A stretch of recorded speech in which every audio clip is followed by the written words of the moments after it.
So beliefs are just a succession of thoughts that we eventually take action on, and once you take action on, the universe will grant you the belief and its actual validity. What we're talking about here is how do we get those beliefs that are working against us out? You just have to make them nonsensical.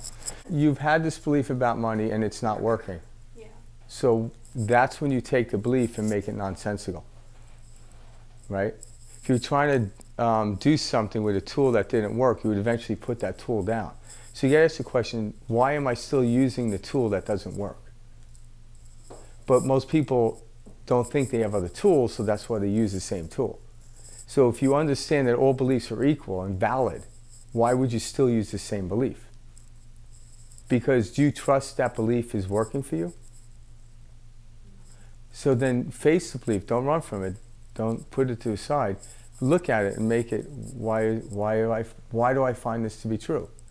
Because I don't care how much money you have or how little money you have.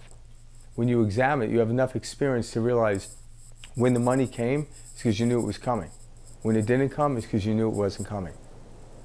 So the belief that you had that it wasn't coming is what kept it away. The belief that you knew it was coming is what kept it away, or kept it coming.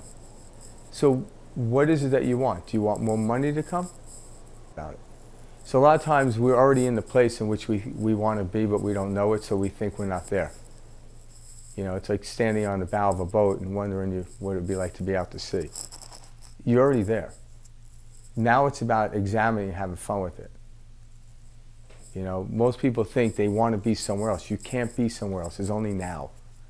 There will only be now for eternity. It's only this now.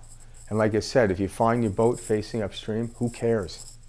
The fun is the fact that you know it's facing upstream means one thing: make a U-turn. That's it. And then the work is done. Is once you notice that this isn't working, that's enlightenment. That's enlightenment. And then once you're enlightened by something, you know it, then you have the tools to turn it around. But if you don't know you're facing upstream, but you just feel the current, you wouldn't know to turn the boat around. But the fact that you ask that question, then take into it, why do I believe that? And you know, what is the fear? What's the fear about not having money or versus having money? Well, is a fear? Fear is just basically avoiding the question, because fear doesn't really exist.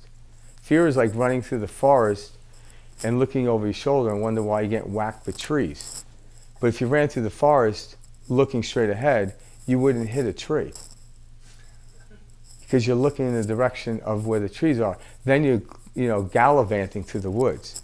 But when you're looking over your shoulder and you don't even see the monster, you're going to whack into a tree and the damage is done, and you're going to blame it on the person that was chasing you that's no longer there. And it wasn't. It was the fact that you turned around and didn't see the tree. So when we focus in the direction in which we want to go, I'm aware there's maybe somebody behind me, but my best chance to get away is to keep focused straight ahead. I'm aware of all the possibilities in the world. Like I mentioned the last time, I'm aware of Alaska when I'm sitting on the beach in Hawaii. But I'm not waiting for a polar bear to come. And I don't give it much thought. I really don't. But I could sit there and worry about things that aren't going to happen. And what it does, it pulls me from the intention of why I came there. But even in the worry, I don't leave the moment. I'm just in this moment going in a circle, being dizzy. So I'm not really experiencing the flow of it. You can never leave the moment. You could just be distracted in the moment.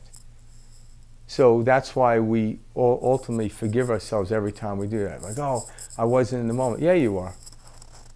Yeah, I was in the woods running. I was just looking over the shoulder away from the direction which I was running when I hit the tree. But I'm still in the woods. I'm still running. But I'm just not in the flow. It's not comfortable when I'm looking over my shoulder. It's not comfortable sitting in Hawaii thinking about a polar bear in Alaska. It's just simply not.